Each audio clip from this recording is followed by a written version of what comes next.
Welcome to Tiny Social's Teachable Moments podcast, stories for and about teachers. I'm your host, Stephen Jarnick. For anyone who's not familiar with Tiny Social, we provide free resources to teachers in 10 countries who want to inspire their students to make the world a little better place by creating micro-social enterprises and donating the proceeds to charity. You can learn more about us by visiting our website, tinysocial.org. Today's topic is Unleashing Potential, the many benefits of play-based learning, and it's written by Liz Forbes and originally posted in Teach magazine in October 2024. The word play doesn't often feature in educational settings outside of preschool and nursery school, and it can even instill a bit of fear into teachers of older students. We don't have time to play, many of them say. We've got too many objectives to meet. We need to get evidence in books. We must make sure our students are ready for the next test. Over the 15 years plus that I've taught primary school in the UK, I've been there and have felt exactly the same. I work with Key Stage 2 learners, which are ages 7 to 11, and often it feels like there is so much material to cover and simply no time for fun and games. However, over the years I've been given the freedom and trust to use play-based methods in my classrooms, and I have discovered that not only can it be done, but using play can make a huge difference in many ways to the children I teach.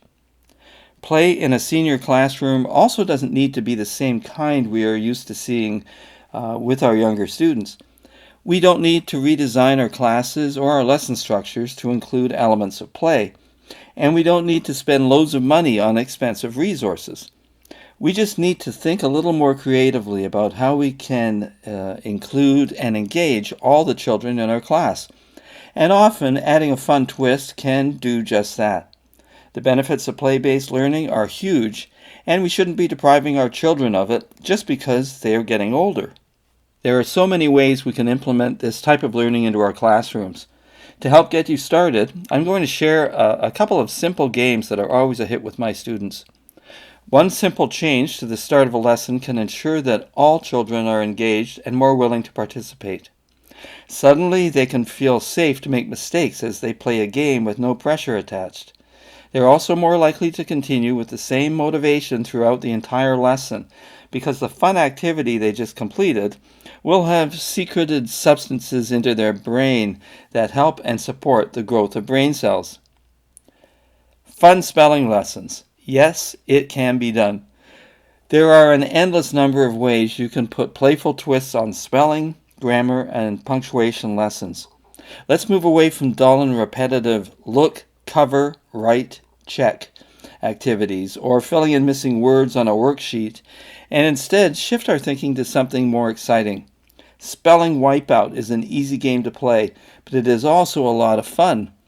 Best of all, this game will help students remember how to spell a word much more effectively than writing it out repeatedly will. Simply write the word to practice on a whiteboard or piece of paper. Label each of the letters with a number in numerical order. If it's a word that's 6 letters or less, you can use a standard die. For longer words, use 2 dice or one which goes beyond 6. Players roll the dice and rub out the corresponding letter.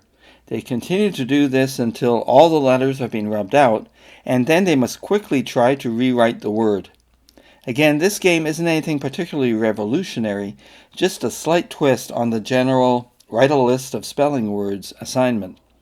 I can guarantee children will be more receptive to taking part in this activity, and the enjoyment of play will help them to retain their spelling words for longer. Time to get started.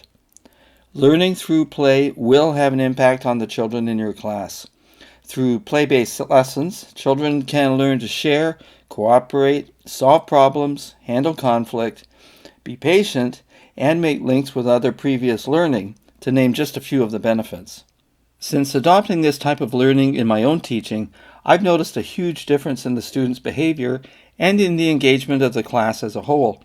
I also find that children are more able to retain information and apply it to other areas of their learning, and that they become more independent learners who want to solve the game's problems and puzzles all by themselves. As well, adapting your lessons in this way gives you, the teacher, more time to assess the student's understanding, enabling you to pick up on misconceptions quickly and challenge pupils further. So, what are you waiting for? With all of these benefits of play-based learning, it's got to be worth a try. My advice would be to start small. Take one section of your lesson and see if you can add a playful twist to it. How can you turn that list of questions on the board into a game?